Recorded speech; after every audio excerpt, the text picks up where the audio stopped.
Hi, my name is Amelia, and I'm 29 years old. I come from a modest middle-class family. My dad worked as a teacher, and my mom stayed at home to raise me and my younger brother, Ethan. Life was simple but full of warmth. Growing up, I always dreamed of building a life filled with love and mutual respect, something my parents modeled so beautifully.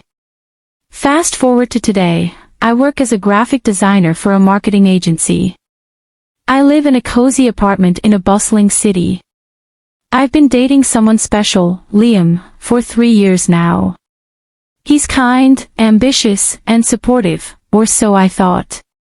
Everything seemed perfect until one day, everything changed.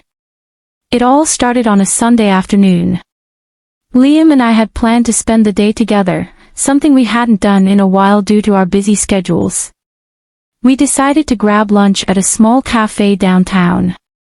As we were waiting for our food, his phone buzzed. Normally, he wouldn't pay much attention to his phone during our dates, but this time was different. He glanced at the screen and immediately turned it over, a slight tension visible on his face. "Who's that?" I asked casually. "Just a work thing," he replied a little too quickly. His tone was dismissive, and I didn't push further. But something felt off. Over the next few days, I noticed subtle changes in Liam's behavior. He was on his phone more often, sometimes stepping out of the room to take calls. He started canceling plans, citing work emergencies that had never been an issue before. One evening, I saw a text pop up on his phone while he was in the kitchen. It was from someone named Sophie, and the message read, "Can't wait to see you again, Red Heart." My heart sank. At first, I tried to convince myself it was nothing. Maybe Sophie was a friend or a colleague, and the heart emoji didn't mean what I thought it did. But the doubt lingered. I couldn't ignore the nagging voice in my head. I decided to confront Liam about it. When he got home that evening, I asked him directly, "Liam, who's Sophie?" His reaction was defensive. "She's just a coworker." "Why are you going through my phone?" "I wasn't going through your phone. I saw a message pop up," I replied, trying to keep my voice calm. "You're overthinking this," he said, brushing off my concerns. But his dismissive attitude only made me more suspicious. Over the next few weeks, the distance between us grew. We started arguing more, and I felt like I was losing the connection we once had. One evening, I confided in my best friend, Emma. She listened patiently as I poured out my worries. "Amelia, trust is the foundation of any relationship," she said. "If you feel like something's wrong, you need to address it head-on." I decided to follow Emma's advice.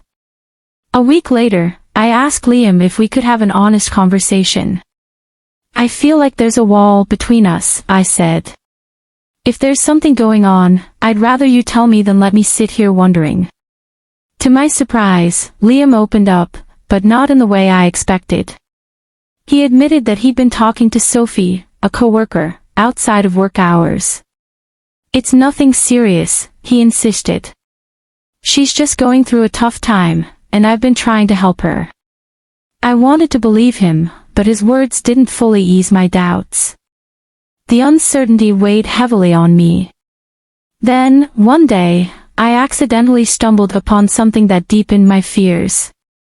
While tidying up our apartment, I found a handwritten note in Liam's jacket pocket. It was from Sophie. The words were vague but intimate, hinting at moments they had shared. My hands trembled as I read it. That evening, I confronted Liam again, this time with the note. He looked stunned and immediately went on the defensive. "Amelia, it's not what you think," he said. "I've been trying to help her, but maybe I let things get too personal. I'm sorry if it made you feel this way." I felt a mix of emotions, anger, sadness, and betrayal. "Do you even understand what this is doing to me?" I asked, tears streaming down my face. Liam looked down, unable to meet my eyes. "I never meant to hurt you," he said softly. His apology felt genuine, but the damage had been done. For the first time in our relationship, I felt like I didn't know him. I questioned everything, his words, his actions, and even my own judgment. In the days that followed, I found myself spiraling into self-doubt. Was I not enough for him? Did I do something to push him away? The questions consumed me, and I felt like I was losing a part of myself. The situation also began to affect my relationships with others. I became withdrawn, avoiding calls and messages from friends. My work suffered as I struggled to focus. Even Ethan, my brother, noticed the change in me. "Amelia, you've always been the strong one," he said during one of our rare phone calls. "But it's okay to admit when you're struggling. You don't have to go through this alone." His words hit me hard. I realized that my pain was not just affecting me, it was affecting the people who cared about me. Liam and I decided to take a break to figure things out.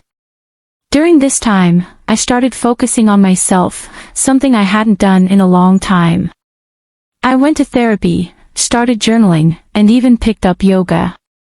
These small steps helped me rediscover my own strength and clarity. As for Liam, he promised to work on his own issues and be more transparent. We had long, honest conversations about what trust meant to both of us and how we could rebuild it. But the journey was far from over. Even now, I'm not sure where our relationship will go. Trust takes time to rebuild, and I've learned that it's okay to take things one day at a time. If you've ever experienced something similar, I'd love to hear your story. How did you rebuild trust in your relationships?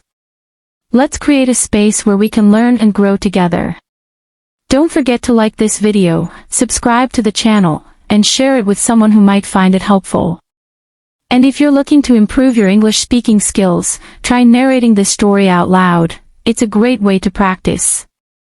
Thank you for watching, and I'll see you in the next video.